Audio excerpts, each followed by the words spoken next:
Like the death of a season, Joe Martinez says drugs were killing his soul. As I look at it, I carry it wherever I go. Until an image within a picture saved his life. I right away thought it was Satan. I really thought, I said, man, you're really walking with Satan. This picture was taken at his in-laws' anniversary 8 years ago. I couldn't believe what I was seeing at a 50th wedding anniversary. And it languished in a photo album until this year, when they finally noticed what lurked over Joe's left shoulder. There's good and evil in life.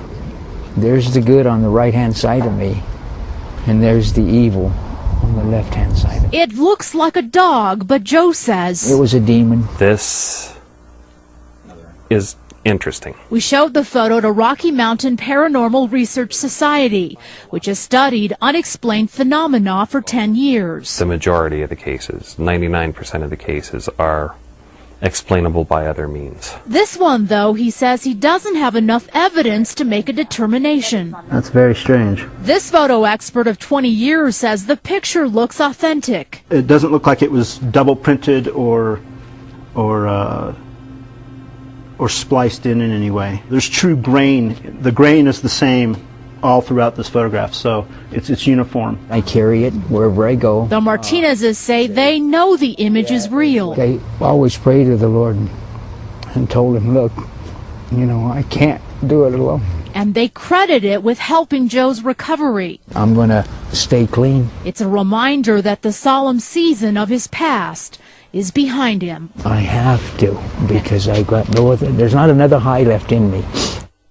Now, Joe says other portraits taken that night by other family members in the same area didn't show the dog. Now, Joe carries that picture with him and tells people at schools and at rehab centers that there is evil out there when you are into drugs. Ron and Libby.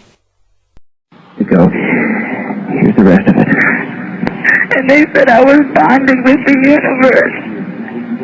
And that animal would give me strength to carry out the things that I would need to know when I became of age.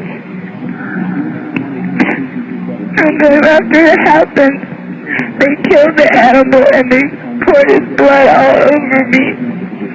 And then I just sat there and I kept asking why. They would never tell me why.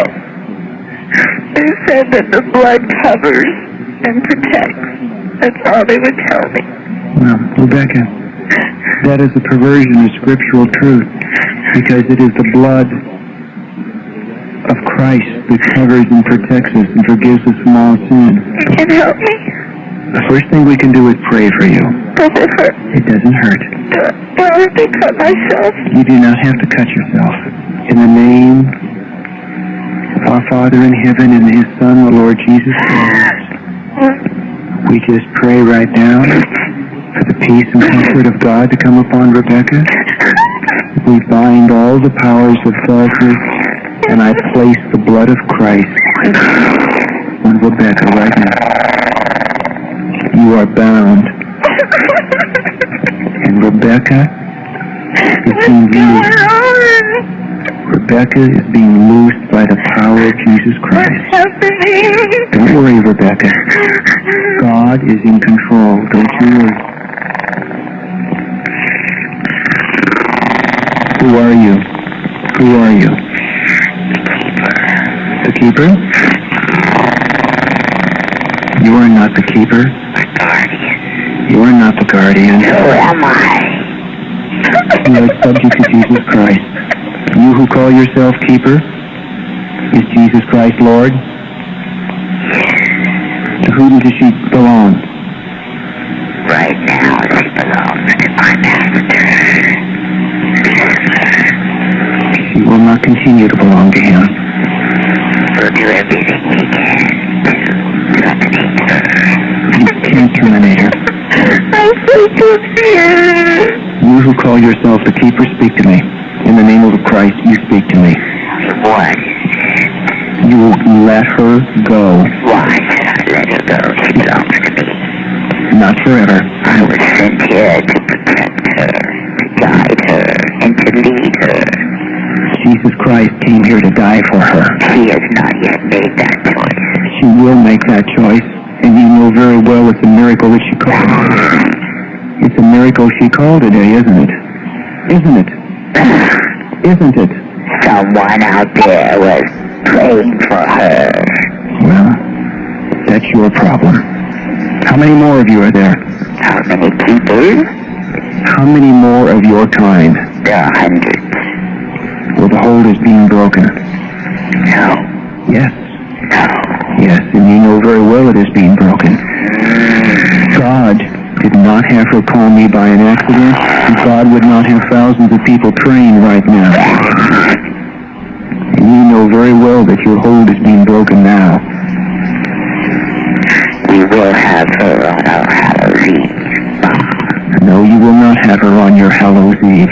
You will not have ours. And she will not be yours forever. She will belong to Jesus Christ. She, like David, will burn. He's deceived. Who's David? The David we were talking to a moment ago? He's deceived. Is Satan defeated? Yes. Did Jesus Christ rise from the dead? Yes. And you are defeated too. And your hour has come to an end. I have a right to be here. What is the right? She has not accepted your God. I find you to submerge and hold your tongue silent. Rebecca? What? Do you want love in your life? I'm scared of it. Did you want it? Yes. Do you want God? I don't know who he is. Do you want him? Do you want him if he is love? Is it true? Then say, I, Rebecca. Keep her, stay out of the way, in Jesus' name. Say, I, Rebecca. I, Rebecca. Want love. I want God. Stay out of the way, keeper. Stay out of the way. I want out. I want out. Say, I put my trust I put my trust in God. in God. In God. Stay out of the way, keeper. God. And Jesus Christ. Say, and Jesus. Say, Jesus. Keeper, stay out of the way. Stay out of the way, keeper. Jesus Christ. Keeper, you are bound. You stay. They claim to be ascended masters, highly advanced spirit beings, even on other planets, people on various astral planes who had reincarnated and then gone on to perfection, Tibetan Buddhists, whatever they say they are, Jesus Christ, Buddha, your Aunt Vera, whoever. If you strip away the covering, you'll find a demon behind every one of these voices, behind every one of the spirits. In fact, one of their most clever ploys is to appear, as the Bible says, even Satan disguises as an angel of light. We're seeing these emissaries of evil that are dressing in the most wonderful packaging, so people are accepting them as genuine. People are seeing them as good and pure. And in reality, even the good ones are demon spirits. Desmond came to me when I was about 6 years old. I had a chalkboard where he would write, "I am Desmond." And this kept happening until one day I just said, "Hello, Desmond." And it stopped. And then other things started to happen. Working with a spirit energy comes with challenges because there's no control. So if Desmond doesn't show up, there's literally no act. Desmond came to me when I was about 6 years old. There's no control. So if Desmond doesn't show up, there's literally no act. There's no question in my mind now that they were demon spirits. If you had asked me then, I would have believed entirely that they were higher beings, a higher spiritual order of beings. I wouldn't have believed in demons. I didn't think they existed. I thought they were an invention of the Christian church. In retrospect now, I can see back with horrible clarity that they were malevolent, created, demonic spirits intent on our destruction. One of the things the entities used to do was they used to test us. It was as though we were being brainwashed. We'd be told to do something very bizarre immediately.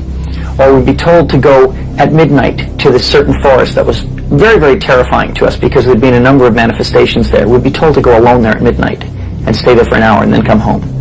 And they were testing our readiness to respond immediately to their commands.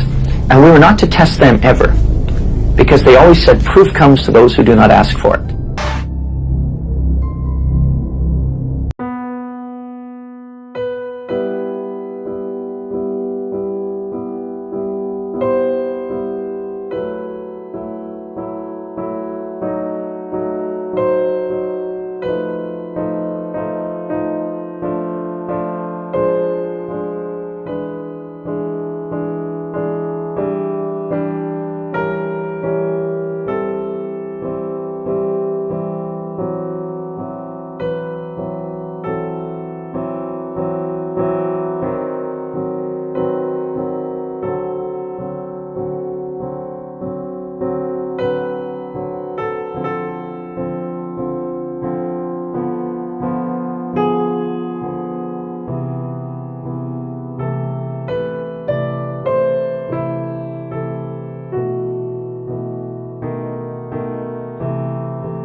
One of the driving forces behind this movement, the Illuminati, is the satanic cult movement in this country today.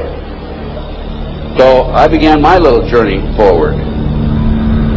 And one of the matters that I developed information about was an individual I learned about was Aleister Crowley. He likes to have his name pronounced Crowley to rhyme with holy. And the Satanists today, and for the number of years in the past, have basically used his philosophy and his writings as a guide. He had so many Masonic degrees that you could fill up 5 pages of a book with them. This guy was probably the most highly honored Mason in the world. He styled himself the wickedest man in the world. He believed himself to be the great beast, and he changed his name to Aleister Crowley, so it would add up in both English, Hebrew, and Greek Kabbalah as 666. In 1904, Crowley had a communication with an extraterrestrial being named Iwas. And this being, through his wife, kind of a channeling type operation, brought forth a book that was called the Book of the Law in 1904. And this book declared that the slain and risen God, i.e. Jesus, had stepped off the throne, and that a new God, the crowned and conquering child, was taking his place. As a result of this, Crowley proclaimed the end of Christianity and the start of Crowleyanity. Crowley taught that the way you could live forever was by vampirizing little children sexually. And he personally bragged of having slaughtered 150 male children in 1 year. This is why he was called the wickedest man in the world. And now listen to this sentence, folks, closely. For the highest spiritual working, one must accordingly choose that victim which contains the greatest and purest force. A male child of perfect innocence and high intelligence is the most satisfactory and suitable system. We're talking about human sacrifices.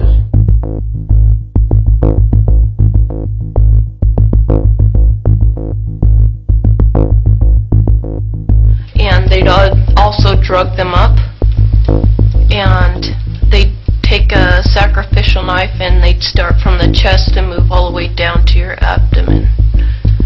And then that's how they sacrificed, and they'd collect the blood and they'd drink it.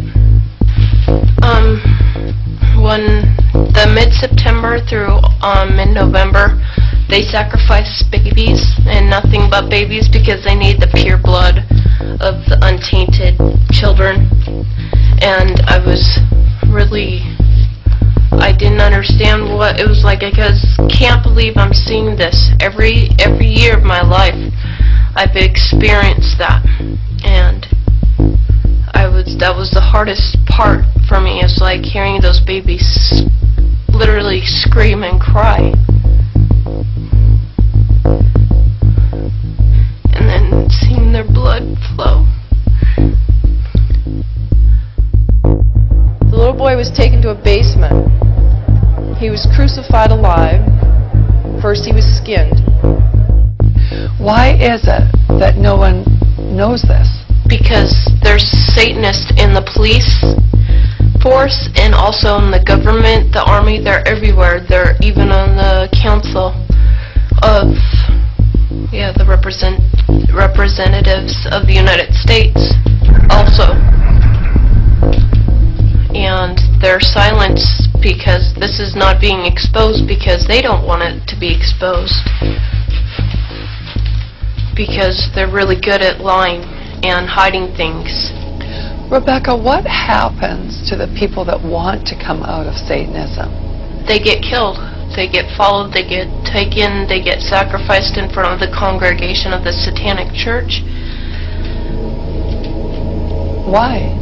Because they know too much information about the Satanists and who their names and places of where they keep the people underground, and they just know too much information. It's like being in a gang or in a mafia. You don't get out alive without consequences.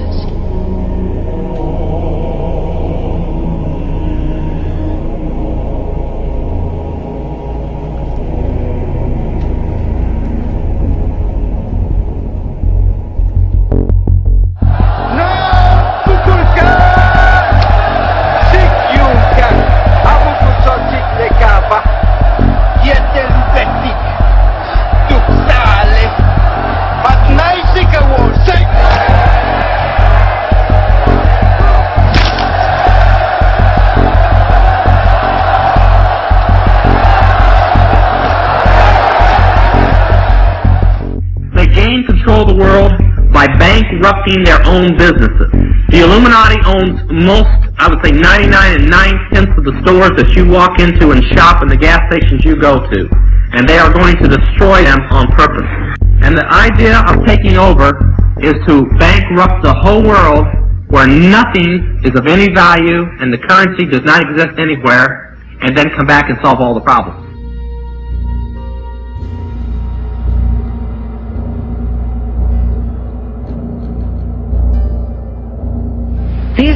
These guys who are manipulating my mind and programming me for mind control purposes claimed, and these criminals in control of our country as well, claimed to be gods, demons, and aliens in order that I feel totally helpless, in order that I felt like they were beyond my realm to affect.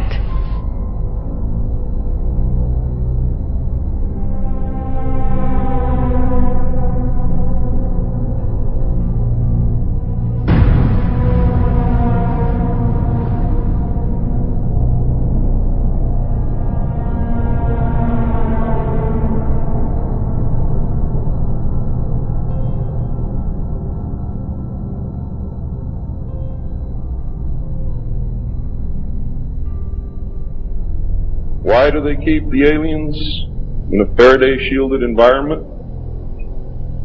Because they have a tendency to disappear right through walls. And if you can prevent the transmission of electromagnetic energy, you can stop them from doing it. Then the medium said, "We have a very special surprise tonight for you people. A spirit will manifest itself openly here in a few minutes and right through the wall." Now the lights weren't terribly bright, but they were like living room lights, a couple of floor lamps, and maybe some of these, and that translucent being seemed to come right out of the wall. How did you feel right at that moment? It's almost like my heart stopped a little bit. Very weird feeling. It was a lady in a beautiful evening gown, swirling. And she said to Mary, "My dear sister, you are so wonderful to have asked for me."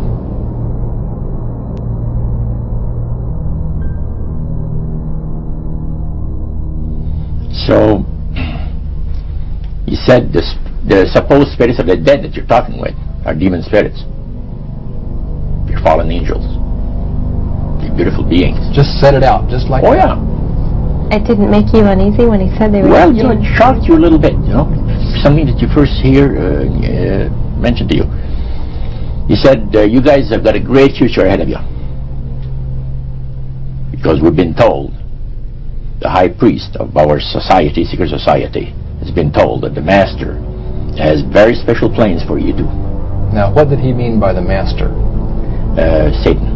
He said that she was made successful in her singing career by a dear friend of hers that was the same age as she, and died when she was 18 years of age.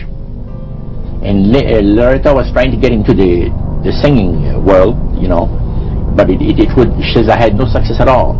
Until one night I was sitting in bed reading a book, and she says, who walks right through the wall but my friend, the spirit of my friend?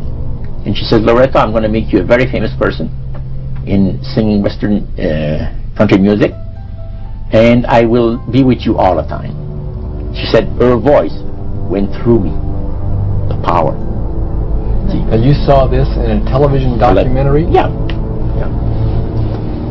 This was, I believe, 1976 it took place. Now, the priest explained that when people believe in this business, they are actually opening themselves to be completely deceived by demon spirits, because it gives the demon spirits an opportunity to impersonate the dead. See? And for people to believe their lies. Isaiah 14 and 11 even speaks of vials being built into his body. Vials are pipes. The piper is calling you to join him. The Illuminati doesn't produce rock music to entertain you. They don't produce rock music to make money. They don't need that money. They own everything anyway. They do it to put demonic influence in your life.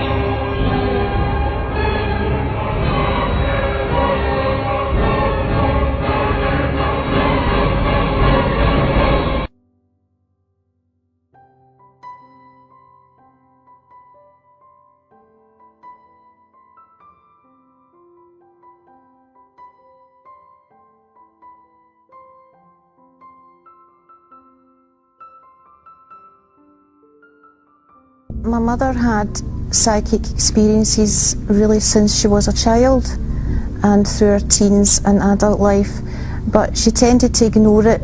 She wasn't too interested then. Obviously she met my dad and they had me, so it wasn't till in later years she decided to pursue it and develop it further. Really when I was about a pre-teen. I also had psychic experiences as a child too and was very interested in it as well. Cousins that were involved in spiritualism. In fact, an uncle was a head of a spiritualist church in Ayrshire. It was a normal childhood most of the time. Really, my dad wasn't interested at all in it, so my mother and I didn't really go into it too deeply. Eventually they divorced, and really then I suppose she just plunged into it in a deeper way. But certainly as a child there were several psychic experiences, dreams, that kind of a thing that my mother and I had. So throughout my childhood there were a few, but it didn't develop until later childhood. There weren't too many scary things happening yet. That wasn't till much later. As a child it was more, you know, I was fascinated with the supernatural. I loved ghost stories, watching supernatural programs on the TV, ESP, these kind of things. It wasn't till later on that the frightening stuff began to happen. By that point we were both really well and truly involved. As a pre-teen, my mother had already joined a spiritualist church, and I joined it too, and we went every week, a couple of times a week. So by then we were already involved in psychic development classes, mediumship training, seances, that kind of thing. We were already involved in seeking mediums for messages from dead relatives, and really developing in it. We were interested in astral projection, astrology, meditation, yoga. You know, we were becoming deeply involved. So when the odd frightening thing happened, I guess we thought, well, it's just a hazard of the job. you're dealing with spirits, you're bound to get a few negative spirits. We didn't really question too deeply straight away. We had communication with spirit guides. Spirit guides tended to be, the way it would be described would be perhaps an Indian chief or some spirit that had just evolved high up in the spirit world, that had chosen us and had come to be our guide, give us advice, develop our psychic abilities, really be with us all of the time. They would also help channel apparent dead relatives. That's what they explained it to us, whether it was our great-gran, our sister, great-uncle, whoever, channel them through and communicate with them. But yeah, sometimes it would be the spirit guides giving her the information, other times it would be the relatives themselves. I was more encouraged to take up the psychic art, which was, I didn't get too involved in it, though I started it and became quite frightening, so I didn't pursue it. But that was where I was encouraged to let a spirit guide take over my hand, draw the psychic art, draw the picture, the portrait of the spirit guide, or even the dead relatives. So of course, if I was to give that portrait to a relative, they would think, oh yeah, that's my dead granny, that just looks like her, and it would make them think that the grandmother had come through to them. As I say, I started doing that, and I started doing Kirlian photography, which is photographing spirits with infrared film. But ectoplasm would start to form, and really I got quite afraid of that, and I just didn't want to pursue it. I thought I would go back to it in a few years, but I didn't want to pursue it any further. My mother was much more involved than I was. I was a pre-teen, so I was more involved in going out with friends and that kind of thing, but she delved right into it.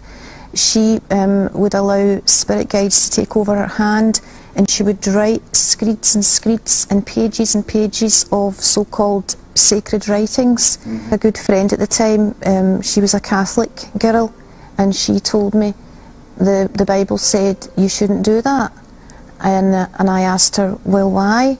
But she didn't really know why. She just said you shouldn't do it. The spiritualists just assumed, well, Christians are kind of narrow-minded.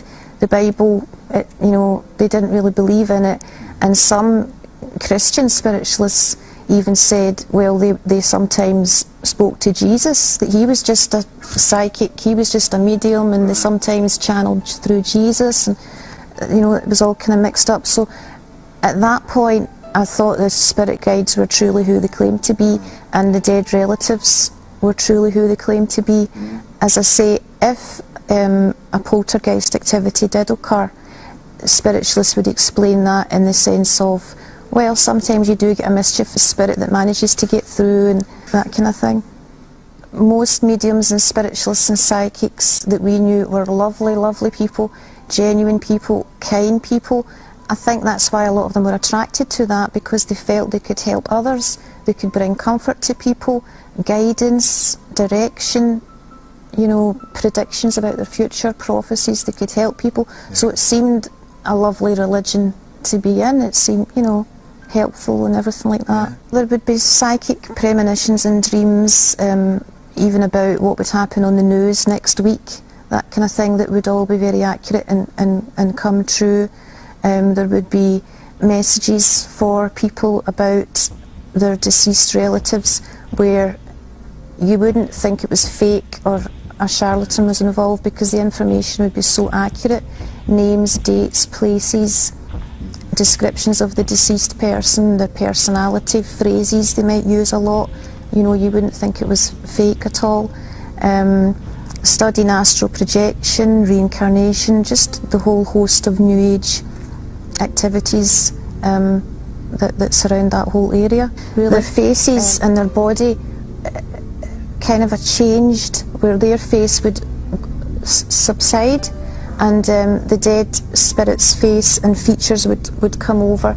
They'd change, their shoulders would change, the whole shape would change, their voice would change, and it would be just like your Uncle Bob who's been dead 10 years, and you would go, oh, that's my Uncle Bob, and he would speak, give you a message, that kind of thing.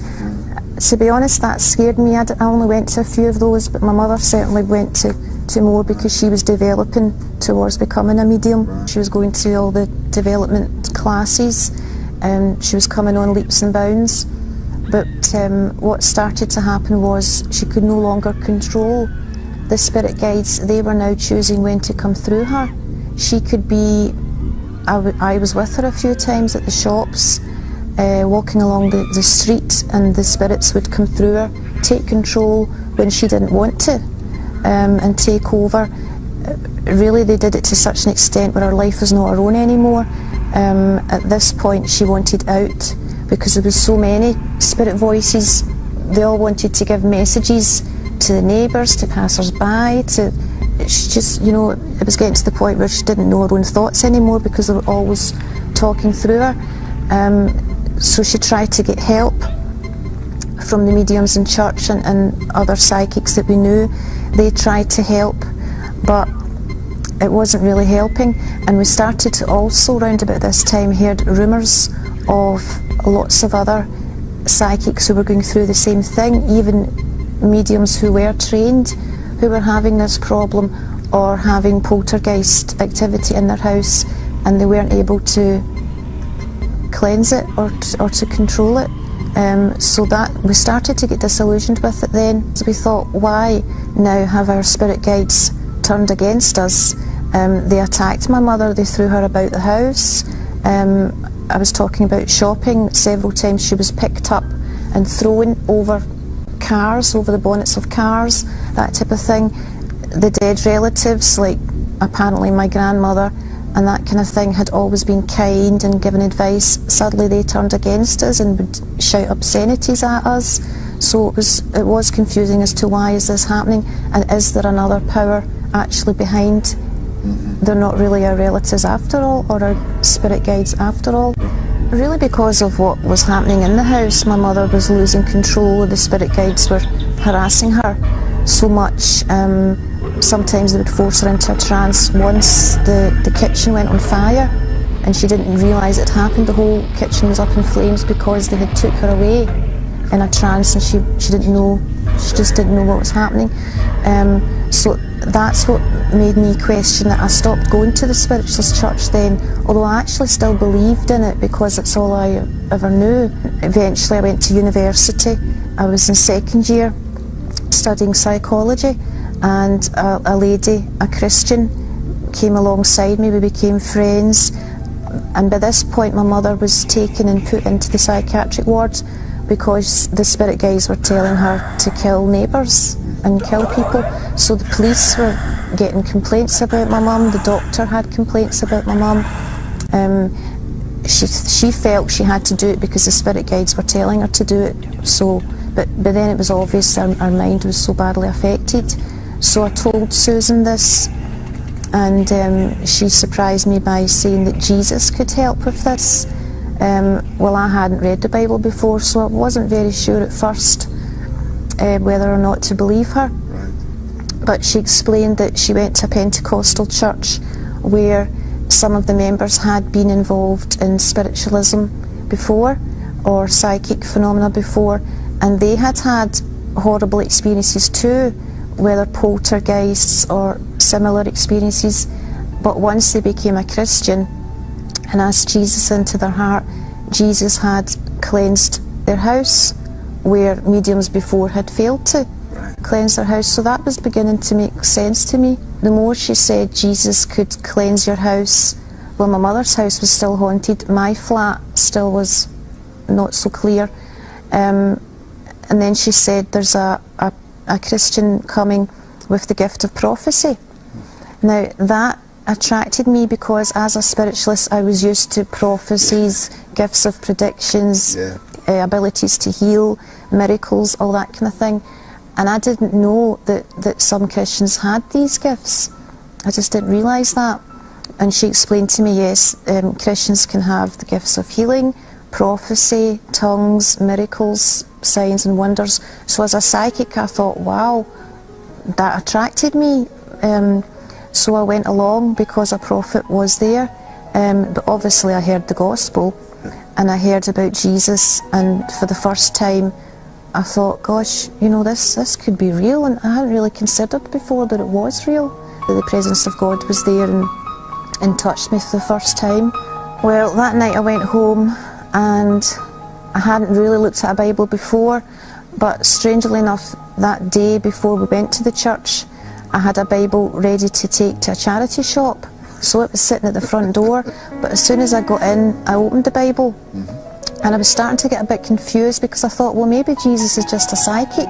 Maybe it's all just psychic phenomena. You know, is he really the Son of God? I was kind of a bit frightened as well that night with the spirits because I sensed they weren't pleased I had been there to the Christian church. So I prayed and I asked God, if Jesus is real and if he is the Saviour, will you please show me what to do and what should I do about spiritualism? I had a verse that was basically get out of spiritualism, which really did give me a fright because I suddenly realised what I had been involved in. And over the next couple of days, a few more scriptures came to light and really explained it all to me. Deuteronomy chapter 18 verse 10, let no one be found among you who practices divination or sorcery, interprets omens, engages in witchcraft, or casts spells, or who is a medium or a spiritist, or who consults the dead. And it goes on to say these things are an abomination to God. So I got a fright reading that. And then 2 Corinthians chapter 11, for such men are false prophets, and no wonder, for Satan himself masquerades as an angel of light. It is not surprising then if his servants masquerade as servants of righteousness. And I realised the spirit guides were not benevolent spirits, and the so-called dead relatives were not our dead relatives, because they did turn against us. They became evil, and it made sense. Well, no wonder they suddenly turned against us and attacked us, because spirits can impersonate any person who ever lived.